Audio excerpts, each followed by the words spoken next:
हे मनुष्य, तुम मुझसे पूछते हो कि मन क्या है और इसे अपने काबू में कैसे करें। ये प्रश्न स्वयं में ही तुम्हारे ज्ञान की यात्रा का आरंभ है, क्योंकि जब तक तुम मन को नहीं समझते तब तक तुम स्वयं को भी नहीं जान सकते। मैं शिव हूँ जो सृष्टि के गूढ़ रहस्यों का ज्ञाता है, और मैं तुम्हें तुम्हारे मन के भीतर के गहन सागर से परिचय कराऊंगा। मन क्या है? -1 मायावी शक्ति। पहले ये समझो कि मन क्या है। ये वो नहीं है जिसे तुम मस्तिष्क समझते हो। मस्तिष्क एक भौतिक अंग है। मन एक सूक्ष्म शक्ति है, एक ऊर्जा है। ये तुम्हारे विचारों, भावनाओं, स्मृतियों, इच्छाओं और कल्पनाओं का संगम है। ये एक ऐसा यंत्र है जो तुम्हें इस भौतिक संसार से जोड़ता है। मन एक नदी की तरह है जो लगातार बहती रहती है। इसमें विचार तरंगों की तरह उठते और गिरते रहते हैं। ये कभी शांत होता है, कभी अशांत। ये कभी तुम्हें सुख की ओर ले जाता है तो कभी दुख की ओर। इसका कोई स्थिर स्वरूप नहीं है। यह लगातार बदलता रहता है। मन एक बंदर की तरह है जो एक डाल से दूसरी डाल पर कूदता रहता है। ये कभी अतीत की यादों में खो जाता है, कभी भविष्य की चिंताओं में उलझ जाता है। ये कभी भी वर्तमान में स्थिर नहीं रहता। यही इसकी चंचलता है, इसकी अस्थिरता है। मन ही तुम्हारी इंद्रियों के माध्यम से बाहरी संसार से जुड़ता है। जो कुछ भी तुम देखते हो, सुनते हो, सूंघते हो, चखते हो और महसूस करते हो, वो सब मन के माध्यम से ही तुम्हारे भीतर आता है। ये एक फिल्टर की तरह भी काम करता है जो बाहरी जानकारी को तुम्हारे अनुरूप ढालता है। सबसे महत्वपूर्ण बात यह है कि मन तुम्हारा स्वामी नहीं है, ये तुम्हारा सेवक है, लेकिन तुमने इसे अपना स्वामी बना लिया है। तुम इसकी इच्छाओं के पीछे भागते हो, इसके आदेशों का पालन करते हो और इसीलिए तुम अशांत रहते हो। माया और मन का संबंध। मन माया का ही एक स्वरूप है। माया वो शक्ति है जो तुम्हें वास्तविकता से भ्रमित करती है। ये तुम्हें ये सोचने पर मजबूर करती है कि यह नश्वर संसार ही सब कुछ है, जबकि सच्चाई कुछ और है। मन ही माया के जाल बुनता है और तुम्हें उसमें फंसाता है। ये तुम्हें अहंकार, मोह, लोभ और क्रोध जैसे बंधनों में बांधता है। मन को काबू में क्यों करना चाहिए? तुम कहोगे, मन को काबू में क्यों करें? ये तो मुझे सुख देता है, मुझे लक्ष्य देता है। हाँ, ये देता है, लेकिन ये तुम्हें दुख भी देता है। जब तुम मन के वश में होते हो तो तुम एक पतंग की तरह हो जाते हो जिसकी डोर किसी और के हाथ में हो।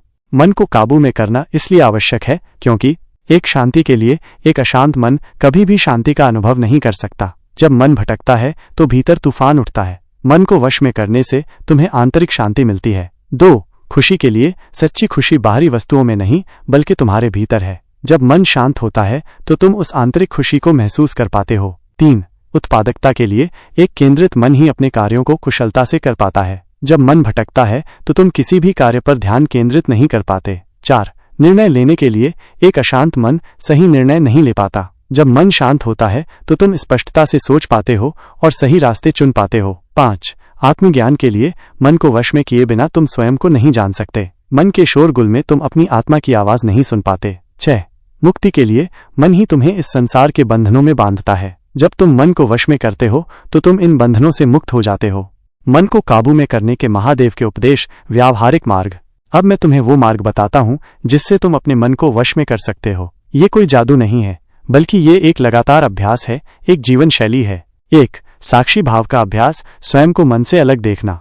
यह सबसे पहला और महत्वपूर्ण कदम है। जब तुम अपने मन को काबू में करना चाहते हो तो तुम्हें पहले यह समझना होगा कि तुम मन नहीं हो, तुम मन के साक्षी हो, देखने वाले।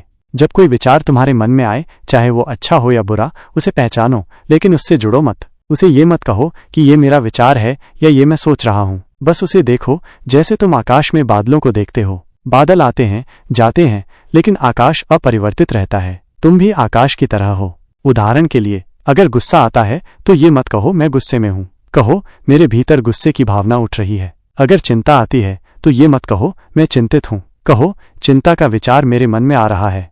यह अभ्यास तुम्हें अपने विचारों और भावनाओं से दूर रहने में मदद करेगा। धीरे धीरे तुम देखोगे कि जब तुम किसी विचार से लिप्त नहीं होते तो उसकी शक्ति क्षीण हो जाती है। यह तुम्हें मन के बंधनों से मुक्त करेगा। 2. श्वास पर ध्यान। वर्तमान का लंगर।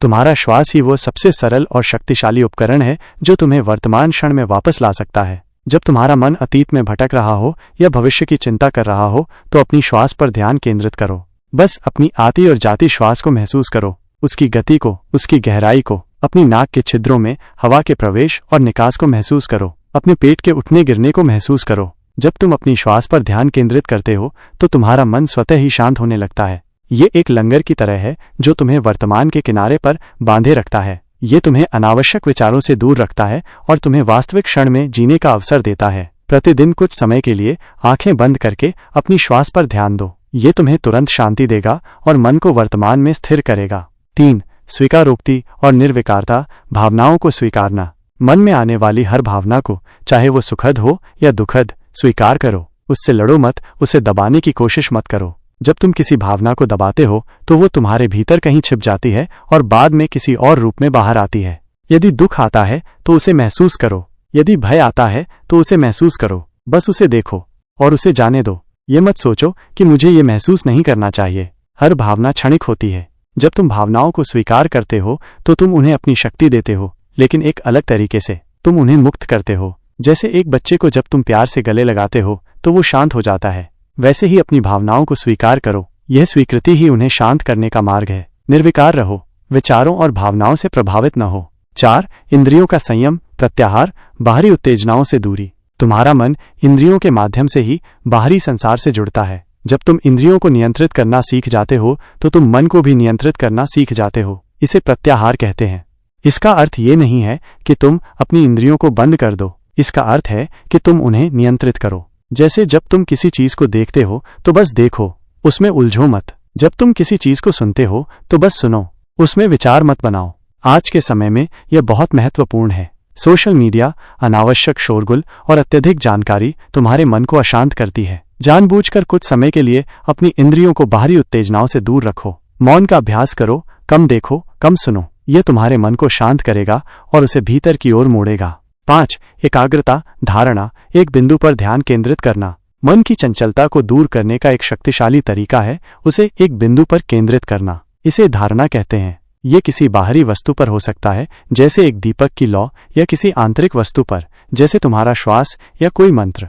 जब तुम अपने मन को किसी एक बिंदु पर केंद्रित करते हो तो वो धीरे धीरे स्थिर होने लगता है। शुरुआत में मन भटकेगा, लेकिन तुम्हें उसे धैर्यपूर्वक वापस उस बिंदु पर लाना होगा। ये एक मांसपेशी को मजबूत करने जैसा है। जितना अधिक तुम अभ्यास करोगे उतना ही तुम्हारा मन एकाग्र होगा। ये ध्यान की प्रारंभिक अवस्था है। एकाग्रता ही ध्यान की सीढ़ी है। 6. ध्यान विचारों से परे जाना। एकाग्रता का निरंतर अभ्यास ही तुम्हें ध्यान की ओर ले जाता है। ध्यान में तुम विचारों और भावनाओं से भी परे चले जाते हो। तुम साक्षी भाव में और अधिक गहराई से उतरते हो, जहां तुम केवल अस्तित्व को महसूस करते हो। ध्यान में मन शांत हो जाता है, लेकिन ये सोया हुआ नहीं होता। ये जागरूक होता है, लेकिन विचारों से रहित। ये वो अवस्था है जहां तुम अपनी वास्तविक प्रकृति, अपनी आत्मा का अनुभव करते हो। प्रतिदिन कुछ समय के लिए ध्यान का अभ्यास करो। ये तुम्हारे मन को गहरा विश्राम देगा और तुम्हें आंतरिक शांति प्रदान करेगा। 7. निस्वार्थ कर्म, कर्मयोग, फल की इच्छा के बिना कर्म करना। मन अक्सर फल की इच्छा से बंधा रहता है। जब तुम कोई कार्य करते हो तो तुम्हारा मन तुरंत उसके परिणाम के बारे में सोचने लगता है। यह अपेक्षाएं ही तुम्हें चिंता और तनाव देती हैं। निस्वार्थ कर्म का अभ्यास करो। अपने कर्तव्यों का पालन करो पूरी निष्ठा से, लेकिन उसके परिणाम के बारे में मत सोचो। तुम्हारा अधिकार केवल कर्म करने पर है, फल पर नहीं। जब तुम फल की इच्छा से मुक्त होते हो तो तुम्हारा मन शांत रहता है। ये तुम्हें वर्तमान क्षण में केंद्रित रहने में मदद करता है और तुम्हें अनावश्यक तनाव से बचाता है। हर कर्म को एक यज्ञ मानो जिसे तुम मुझ परम शक्ति को अर्पित कर रहे हो। 8. आत्मचिंतन, आत्मविचार, स्वयं को समझना। अपने मन को जानने के लिए तुम्हें स्वयं को जानना होगा। प्रतिदिन कुछ समय अपने साथ बिताओ और आत्मचिंतन करो। अपने विचारों को, अपनी भावनाओं को, अपनी प्रेरणाओं को समझो। ये जानो कि तुम वास्तव में कौन हो और तुम क्या चाहते हो। तुम क्यों दुखी होते हो? तुम्हें क्या खुशी देता है? तुम्हारी सबसे गहरी इच्छाएं क्या हैं? तुम्हारे डर क्या हैं? जब तुम इन प्रश्नों पर विचार करते हो तो तुम्हें अपने मन की गहराइयों को समझने में मदद मिलती है। ये तुम्हें अपनी कमजोरियों और अपनी शक्तियों को समझने में मदद करेगा। जब तुम स्वयं को जान लेते हो तो तुम्हारा मन भटकना बंद कर देता है, क्योंकि उसे अपनी वास्तविक दिशा मिल जाती है। 9. अहंकार का विसर्जन, मैं को कम करना। मन का एक बड़ा हिस्सा अहंकार से जुड़ा होता है। मेरा यही अहंकार है। जब तुम इस अहंकार को कम करते हो तो मन की शक्ति भी कम हो जाती है। ये समझना कि तुम केवल एक छोटा सा हिस्सा हो इस विशाल ब्रह्मांड का तुम्हें अहंकार से मुक्त करेगा। जब तुम दूसरों की सेवा करते हो, जब तुम विनम्र होते हो तो तुम्हारा अहंकार कम होता है। अहंकार के कम होने से मन की चंचलता भी कम होती है। 10. सत्संग और सकारात्मक संगति, सही दिशा में मार्गदर्शन। तुम्हारा मन उन लोगों से बहुत प्रभावित होता है जिनके साथ तुम समय बिताते हो। सत्संग का अर्थ है सत्य का संग। ऐसे लोगों के साथ समय बिताओ जो तुम्हें सही मार्ग पर चलने की प्रेरणा देते हैं, जो सकारात्मक विचार रखते हैं और जो आध्यात्मिक विकास में रुचि रखते हैं। ऐसे लोगों से दूर रहो जो तुम्हें नकारात्मकता की ओर खींचते हैं, जो केवल शिकायत करते हैं या जो तुम्हारे मन को अशांत करते हैं। एक अच्छी संगति तुम्हें सही दिशा में केंद्रित रहने में मदद करती है और तुम्हारे मन को सकारात्मक ऊर्जा से भरती है। मन को काबू में करने की चुनौती और धैर्य। हे मनुष्य, ये मार्ग आसान नहीं है। तुम्हारा मन तुम्हें बार बार भटकाने की कोशिश करेगा। ये तुम्हें प्रलोभन देगा, तुम्हें डराएगा, तुम्हें भ्रमित करेगा, लेकिन तुम्हें धैर्य रखना होगा। यह एक दिन का अभ्यास नहीं है, यह एक जीवन भर का अभ्यास है। जैसे एक कुम्हार मिट्टी को बार बार आकार देता है, वैसे ही तुम्हें अपने मन को बार बार साधना होगा। हर बार जब मन भटके, उसे शांति से वापस हटो मत, उससे लड़ो मत, बस उसे प्यार से, धैर्य से समझाओ। याद रखो, मन तुम्हारा शत्रु नहीं है, ये तुम्हारा ही एक हिस्सा है जिसे तुमने अभी तक पूरी तरह से समझा और नियंत्रित नहीं किया है। इसे प्रेम और समझ के साथ देखो। महादेव का अंतिम उपदेश, तुम स्वयं ही शिव हो। हे मनुष्य, अंत में मैं तुम्हें ये बताना चाहता हूं कि तुम स्वयं ही शिव हो। तुम्हारे भीतर वही शांति, वही शक्ति और वही ज्ञान है जो मुझमें है। मन तुम्हें इस सत्य से दूर रखता है। जब तुम अपने मन को वश में कर लेते हो तो तुम अपनी वास्तविक प्रकृति को पहचान पाते हो। तुम आत्मा हो जो अजर, अमर, अविनाशी और अनंत है। तुम भय, दुख और मोह से परे हो।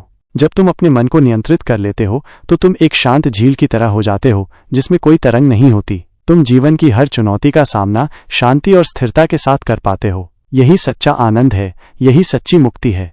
ये यात्रा तुम्हारे भीतर की यात्रा है, बाहर मत ढूंढो। सब कुछ तुम्हारे भीतर ही है। ओम नमः शिवाय।